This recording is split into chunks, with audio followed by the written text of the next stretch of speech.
Intéressons-nous à présent à un autre département ministériel, celui de l'Éducation nationale, où l'heure est également au point des actions menées au cours des 100 jours du gouvernement. Cabrel Guinalemami et Jean de Dieu Mambondo.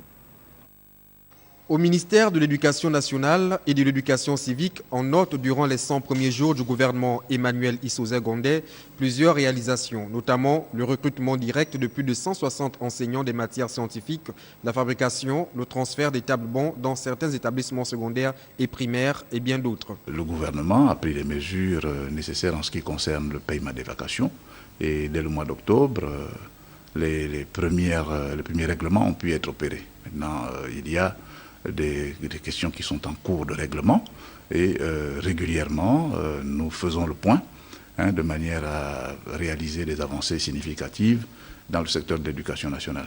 Au-delà de ces 100 jours, il faut dire que le gouvernement, à travers son ministre de l'Éducation nationale, s'emploie activement à finaliser certains projets. Nous sommes en train de suivre, mais attentivement, et nous y travaillons tous les jours, le lancement des travaux très prochainement de construction de nouveaux établissements dans le cadre des financements que nous avons obtenus avec l'Agence française de développement. Nous y travaillons très très sérieusement et dans les prochains jours, normalement, ces travaux devraient être lancés.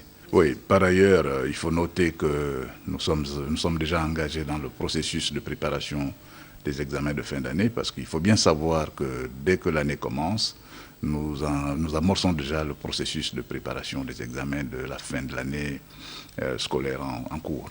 Dans le même temps, je voudrais évoquer la question du paiement des bourses aux élèves des lycées et collèges. Ce processus également est engagé et j'espère pouvoir, dans les tout prochains jours, avoir annoncé la bonne nouvelle à l'ensemble des chefs d'établissement. C'est peut-être le lieu également d'évoquer la question de la régularisation des situations administratives et des intégrations. À ce niveau, avec mes collègues en charge de la fonction publique et du budget, nous travaillons à obtenir que les choses se passent bien et effectivement à ce niveau, elles se déroulent plutôt correctement. Nous avons pu mettre en processus d'intégration, en procédure d'intégration, plusieurs dossiers de compatriotes. Enfin, la période 2014-2017 reste marquée par les intégrations de 993 enseignants sortis de l'ENES et l'ENI